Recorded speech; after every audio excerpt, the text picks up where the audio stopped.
Pues hoy tenemos la oportunidad nuevamente de contar con Ignacio Gaztelu, dado que la otra vez estuvimos hablando de ángeles y demonios.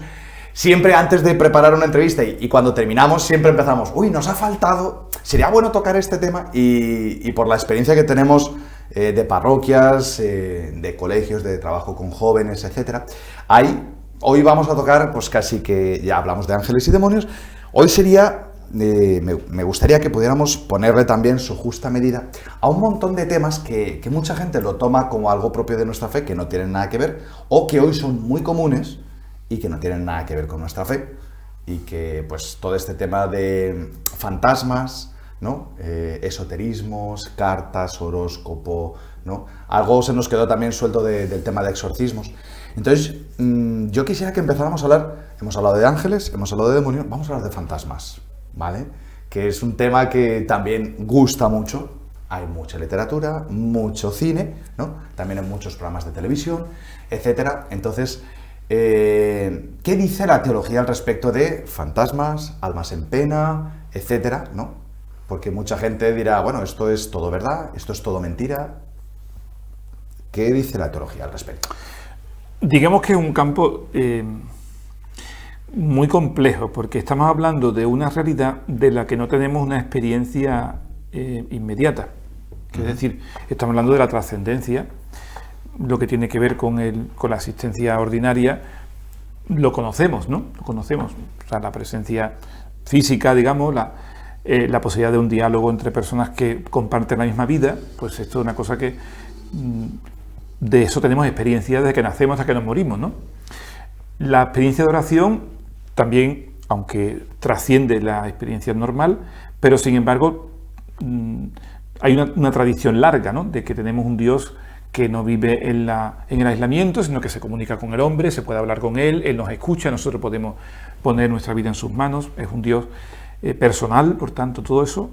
Pero luego sabemos bien que la vida del hombre no termina el tiempo que está en este mundo, sino que está llamado a una vida que llamamos ultraterrena o ultramundana. Lo sabemos por la fe, o sea, eso sí pertenece absolutamente a la fe cristiana. Nosotros creemos en la vida después de la muerte, creemos que el hombre ha sido creado por Dios no para vivir unos años y aquí desaparecer, sino para poder vivir una vida en plenitud, y que además esa vida en plenitud que se alcanza en el cielo, sin embargo también precisa el que sea purificado ese alma, digamos, ¿no? Para poder de esta manera, en esa comunión con Dios, alcanzar la plena relación con Él. Y ahí entraría todo el tema de la purificación de las almas. Todo eso pertenece a nuestra fe. Lo que llamamos el purgatorio, por ejemplo, ¿no? El purgatorio, el juicio inmediato o personal, el juicio final. Son muchos temas, desde luego, como para que los podamos tocar todos, ¿no? Como empezamos a hablar del fin del mundo, ahora con todo esto de la pandemia que se han despertado las alarmas. El fin del mundo, ¿no? Sí, sí. Hay un fin del mundo, eso lo creemos por la fe. Es decir, este mundo no es eterno, sino que tiene un fin que no significa una destrucción, sino una transfiguración o transformación. En este campo, en el fondo es un campo que tiene que ver con lo que se dice, una palabra un poco, digamos que específica, la escatología. Digamos que es más lo que conocemos de los qué que de los cómo. El qué sí lo sabemos. El cómo y el cuándo. El cómo, el mismo Señor fue tremendamente prudente cuando se le preguntaba, y no digamos el cuándo, ahí ya es que no decía nada, pero incluso el cómo, también ¿por qué es tan prudente el Señor con eso? Seguramente porque muchos de los elementos que pertenecen a ese mundo ni siquiera lo podríamos concebir según lo que nuestro entendimiento es capaz. O sea, ¿cómo será la vida nuestra en el cielo? Es que es muy difícil. Claro. Porque solo conocemos en nuestra experiencia tiempo el y mundo, espacio. Exactamente, el mundo y la historia. Entender una experiencia que ya no está sometida al mundo, ni tampoco discurre en el tiempo, historia, ya es muy difícil para nosotros hacernos cargo de ello. Lo que sí sabemos es que estamos llamados a ello. Sí. Volviendo al tema de las almas del purgatorio, no sé si a ti te ha pasado como párroco, a mí me ha pasado, como sacerdote, como párroco, como capellán, personas que dicen, ha muerto una persona, mi abuelo, mi padre, algún familiar, pero es que lo sigo viendo, es que yo lo he visto, ¿no? O veo una presencia, o siento presencias, ¿no? Ya, a ese respecto, la persona debe decir, bueno, me estoy sugestionando, o hay algo en nuestra fe que dice, oye, puede ser. Conocemos muchos místicos, santos, que han tenido experiencias de la visión del infierno, de las almas del purgatorio, etc. ¿Qué hacer en esos casos? Una persona que dice, oye, pues mira, yo esto... Porque muchas veces, si no se vive desde la fe, se vive desde el esoterismo, que es otro campo que ahora hablaremos al respecto. Hombre, en el fondo estamos hablando de una forma o de otra de lo que llamamos el misterio de la comunión de los santos, que nos dice que la vinculación que se da entre los seres humanos y que se funda en el amor no se interrumpe con la muerte. En el fondo es esto lo que afirmamos, ¿no? Es decir, que los vínculos que nos unen desde la fe y también desde el amor con las personas que hemos querido en este mundo trascienden las fronteras de la muerte, y eso hace que yo pueda, y lo hacemos habitualmente, pues rezar por nuestros difuntos, ofrecer una Eucaristía por ellos, o encomendarme a algún santo para que desde el cielo me ayude, interceda y me obtenga los favores y gracias que me hacen falta, no digamos ya por antonomasia por la Virgen María, ¿no? Y también incluso yo pueda encomendarme incluso a personas difuntas. Todo eso es posible, ¿eh? No está en absoluto condenado por la Iglesia. Ahora bien, el tema de cómo sea esa vinculación, la cosa es mucho más compleja. Una persona me puede decir, pues yo percibo la ayuda de alguien, mi padre, mi madre, mi amigo que murió y con el que tuvimos, bueno, por la razón de sangre, de familiaridad o de amistad, una gran amistad, un amor grande, intenso y que supuso un dolor grande la separación. Yo percibo su auxilio. Eso no tiene por qué ser en absoluto una sugestión. Eso es perfectamente posible, porque creemos por la comunión de los santos que el amor que busca el bien del amado, cuando la persona ya no está físicamente, puede espiritualmente ejercer esa acción. Por supuesto, no se ha interrumpido. Cuando entran en juego los sentidos, la cosa es más compleja. La cosa es más compleja, porque en principio este mundo presente no pertenece al mismo modo de existencia del mundo futuro, lo que decimos al final del credo, creo en el mundo futuro, ¿no?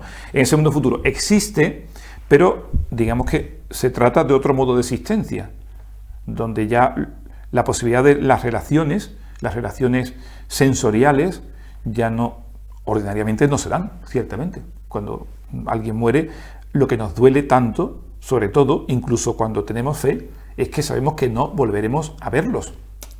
Que no volveremos efectivamente a tener una relación ordinaria con ellos. No los veremos en este mundo. Efectivamente, me estoy refiriendo en esta vida, ¿no? A que ya en esta vida no volveremos a vernos. Quiero decir, en esta vida no volveremos a vernos. Entonces, es una despedida o separación que hasta el mismo Señor Jesús lloró en la tumba de Lázaro, por tanto es algo humano. Y también a la Virgen María la representamos siempre y la reconocemos, le Stabat Mater, ¿no?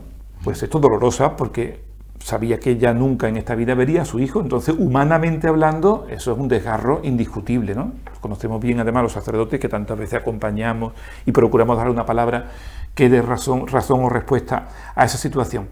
Por lo tanto, claro, digamos que ordinariamente lo que tendremos que decir es que el modo de relación que es propio de esta existencia ya no se da una vez que la persona la abandona.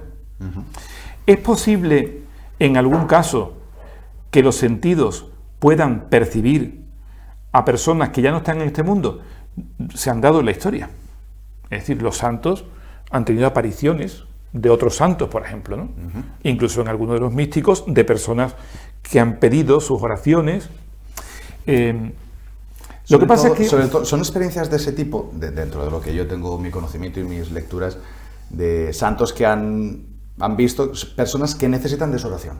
Es decir, las visiones que han tenido los grandes santos sobre las almas del purgatorio, el rezar por esas personas, ¿no? Y luego pues a lo mejor tener la certeza de que esa persona intercederá por mí cuando entre en la presencia del Señor, ¿no? Después de su tiempo de purgatorio. Muchas veces lo que la persona a lo mejor no es consciente que necesita rezar por estas personas, si tiene esa sensación de decir, oye, o todavía lo veo o tal, o son necesarios de decir, necesito rezar por él, más que recurrir a brujos, curanderos, baños de romero o peor todavía, utilizar baños de agua bendita para... Bueno, el agua bendita es para lo que es y no para lo que no es, ¿no? Hombre, yo desde luego identificaría y por otra parte separaría las apariciones, por ejemplo, del resucitado, de otras formas de manifestación o de visión. Porque desde luego en el caso de las apariciones de Cristo resucitado, el que se aparece es alguien que ha resucitado en cuerpo y alma y que por tanto es no solamente visible, sino tangible. Entonces hemos de distinguir claramente una cosa de la otra, ¿no?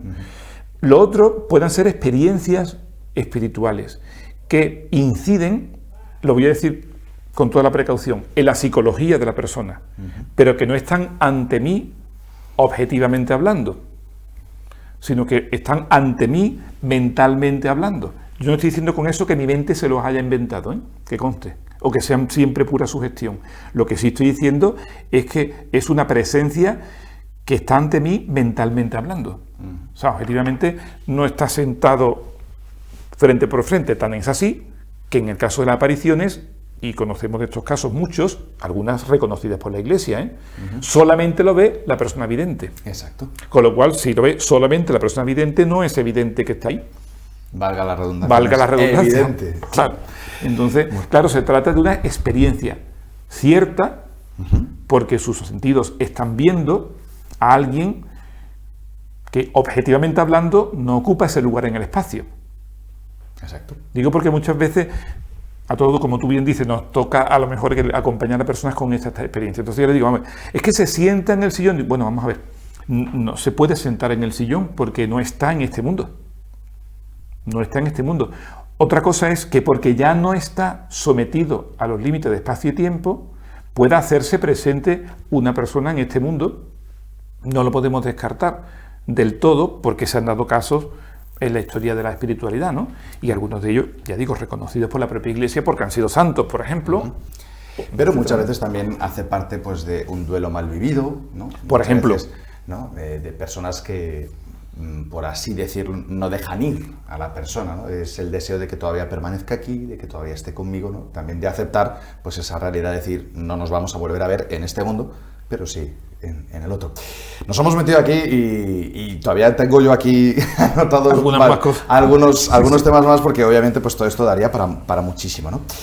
Y es el tema de, yo creo que todos hemos visto en la cantidad de canales que hay de gente que para adivinar el futuro, ¿no? Digamos, como creyentes, muchas veces hay gente que recurre incluso a lo sagrado, ¿no? A santos, y hemos visto pues muchos canales donde tú ves la persona que invoca, que lee las cartas, pero tiene a la Virgen, tiene a San José o a San quien sea, ¿vale? Todo este tema de cartas, esoterismo, ahora te pongo un lazo, el mal de ojo, todas estas cosas que hacen parte más de la superstición, ¿no? O superchería, a lo mejor es muy despectivo, y lo que es propio también de nuestra fe, ¿no? Sí. Este es otro melón bueno también para abrir. Claro, es verdad que es un campo tan amplio que va desde una mera ignorancia o incluso confusión allá lo que podríamos llamar errores graves, ¿no? Exacto. O sea, yo puedo tener un rosario, por ejemplo, ¿no? Como es mi caso, que hay mucha gente que pregunta, ¿no? De, oye, esto de estas pepitas, pues mira, esto es un rosario, ¿no? Para hacer la oración del rosario, y lo puedes tener así como forma de oración, o lo puedo tener como forma de amuleto, por ejemplo, ¿no? Entonces, obviamente, el problema no es lo que hay, sino la intención. Pues fue, claro, la disposición. O la razón por la cual está. Claro. Es muy complejo este tema, porque el ser humano es un ser religioso. Entonces, lo natural del hombre, porque así ha sido creado por Dios, lo ha creado de tal forma que lo busque. O sea, Dios quiere que el hombre le busque, para que él pueda salir a su encuentro. No se impone.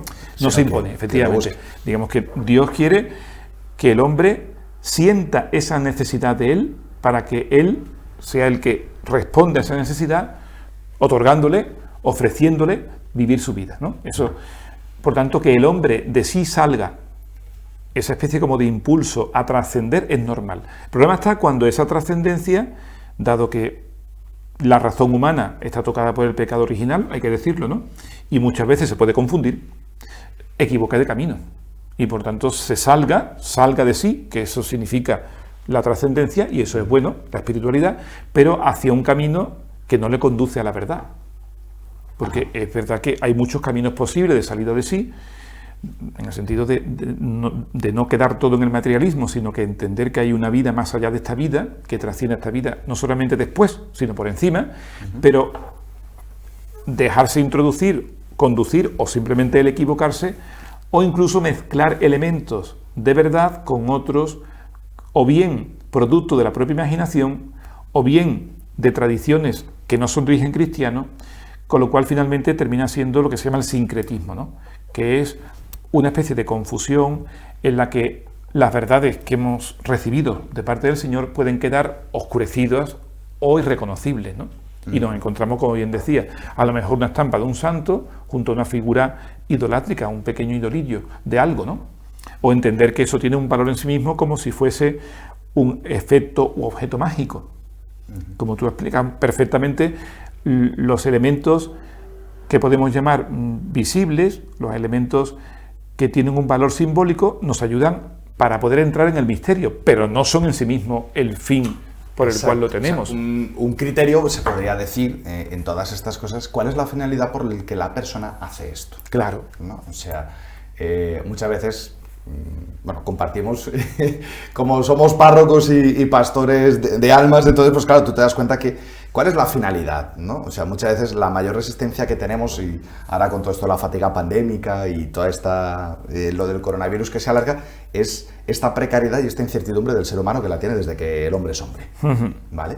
Y como bien decías, el hombre es religioso y quiere ponerse a salvo y llevar en las riendas, ¿no? Entonces, pues claro, este deseo de conocer un futuro, que no conozco, sino que está en la providencia, ¿no? Y ahí es donde, pues, todas estas intentos por intentar, valga la redundancia, los intentos de intentar controlar y manipular un futuro que no. Como creyentes, podríamos decir, ¿sería pecado que yo vaya a que me echen las cartas? Sí, sí lo ¿Sería es. pecado de ir a que me hagan una limpieza de aura?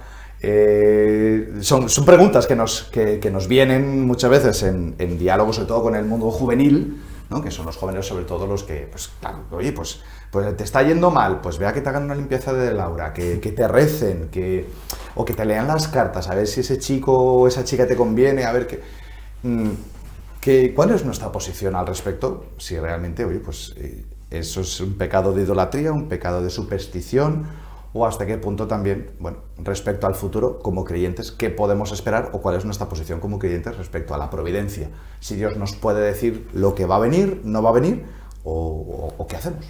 Es que hay muchas cosas que no son pecados, pero son obstáculos. O sea, para que algo sea pecado, además de que sea objetivamente malo, yo tengo que saber lo que estoy haciendo y quererlo. Entonces muchas personas hacen esto sin saberlo. Con lo cual, como no tienen conciencia, no se les puede decir que sean pecados, pero es un obstáculo. Se están equivocando. No se les puede imputar. No se les puede decir, usted ha sido culpable, vamos a decirlo así, ¿no? Pero sí, usted se ha equivocado. Son dos cosas distintas. Pero en cualquier caso, si yo me he equivocado, me estoy privando de una verdad. Con lo cual, mi obligación es sacarlo de la ignorancia. Aunque no tenga que usarlo de ninguna culpa. Porque la persona puede ir por ignorancia, con su mejor voluntad, a intentar resolver un tema, a lo mejor de su familia o de alguien que quiere, pero por un camino que no es. En este caso, si no tiene conciencia de que eso no le agrada a Dios, porque claramente todo aquello que trata de adivinar el futuro, si nos damos cuenta, es una forma de atentar contra la esperanza cristiana. O sea, es que yo no me fío de que mi vida está en manos de Dios y que por tanto puedo confiar en Él, y quiero controlar, porque yo creo que yo voy a saber mejor lo que me conviene si conozco que sería lo que Dios quiere. Antes de empezar a analizar cada una de las cosas, es ver si al fondo hay ese pecado contra la esperanza. Ya digo, puede que no haya pecado, pero en el caso de que no haya pecado y haya una confusión o una ignorancia, aunque no haya culpa, la persona sufre las consecuencias de su error. Sea porque se equivoca o sea porque escoge libremente el mal, la consecuencia es que me aparto de aquello que me puede ayudar y me acerco a lo que me puede perjudicar, ¿no? Eso es como si tú dices, una persona se está yendo, voy a poner un ejemplo que es quizá demasiado extremo, ¿no? Se está yendo en el sentido contrario en una carretera. Hombre, si va queriendo es gravísimo, pero es que va sin querer. Que ha pasado, es gravísimo, sale porque las noticias que claro, de que se da cuenta, claro, se pone a un lado y dice, oye, que me he metido... Efectivamente, no le es este imputable, pero la consecuencia es igualmente mala. Por eso hay muchas personas que están en estos campos y no se puede decir que ve que personas tan impías, ¿no? Que saben que a Dios no le agrada y lo hacen. No, muchos no lo saben, pero en cualquier caso su ignorancia les está poniendo, digamos, en una posición cada vez, o situando en una posición cada vez más alejada de lo que le conviene. Ten por seguro que más de uno de los que están en este momento al otro lado de la pantalla está seguro que, como digo yo, han estirado 3 centímetros el cuello como diciendo, ¿cómo? Claro. Y a lo mejor, pues sí, toda la vida lo he hecho, o toda la vida he leído el horóscopo claro, para saber qué tengo que hacer para que me vaya bien. Y a lo mejor no son conscientes o no somos conscientes muchas veces de que somos nosotros los que queremos llevar las riendas y no vivir confiados en Dios. Exactamente. Una última cosa. ¿Qué tiene que temer si yo soy hijo de Dios, templo del Espíritu Santo, y a mí me hacen maleficios, mal de ojo, me entierran huesos de pollo en las macetas de la puerta? ¿Qué tengo que temer? ¿Tengo algo que temer? En principio, nosotros creemos que la providencia, que es la que conduce todas las cosas, es la que determina los acontecimientos. Por tanto, atribuir algo que no es la divina providencia, la causa de lo que sucede, salvo que sean elementos voluntarios del ser humano, significa, de alguna manera, poner nuestra confianza en algo que no es Dios. En este caso, no tanto para nuestro bien como para evitar el mal, pero en cualquier caso, desconfiar de la divina providencia. Yo puedo hacer el mal a una persona en tanto que lo perjudico directamente en su historia. Sí, una acción contra la efectivamente, persona. Efectivamente. O sea, yo voy y te doy un puñetazo. Sí. Ese es el o de mal otra que forma yo más puedo indirecta, yo puedo murmurar, efectivamente, murmurar, calumniar. Por ejemplo, yo puedo, sin que nadie lo sepa, sin que trascienda, valiéndome de la oscuridad o la confidencialidad, hacer un daño enorme a una persona. Y ese daño, en cierto modo, es misterioso porque no se ve, pero no se puede decir que sea esotérico, porque es muy fácilmente explicable. Es que yo he cambiado la forma de pensar de otro o he dañado la fama de la persona. Por lo tanto, no hay una razón misteriosa en absoluto. Ahora, que yo utilice una especie de, no sé, de método de carácter mágico o de carácter esotérico y pretenda con eso, o que yo entienda que lo que me sucede a mí es el fruto de lo que otros hacen de mí, no tiene ningún fundamento. Y además, no solamente eso, sino que en el fondo es una manera de maniqueísmo, lo que decíamos antes, es de entender que hay fuerzas distintas del mismo Dios que pueden tener un impacto sobre mi persona, ¿no? Como si estuviera sometido a dos verdades contrapuestas. El demonio puede actuar sobre mí y el demonio puede actuar sobre otras personas. Ya lo hemos dicho, me parece, en otra ocasión, ¿no? Sí, lo puede hacer. Y lo hace influyendo en el corazón de la persona directamente o de otra para que me haga un mal a mí. Eso puede pasar y de hecho es lo que pasa todos los días cada vez que entra el mal en el mundo, en lo personal o en lo comunitario colectivo, ¿no?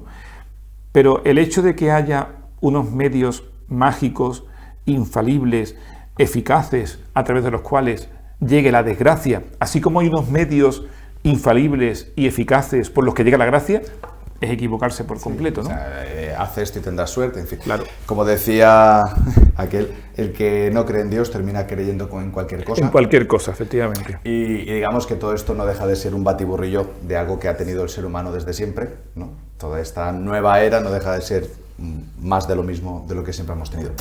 Ignacio, muchísimas gracias por esta segunda entrevista, por este, atiborramiento de preguntas.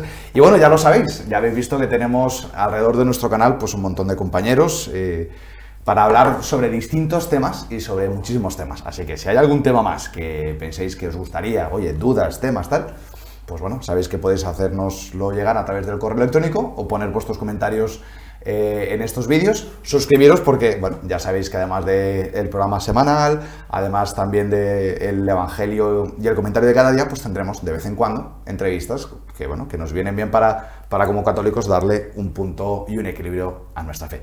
Así que nada, hasta la próxima y vaya usted con Dios.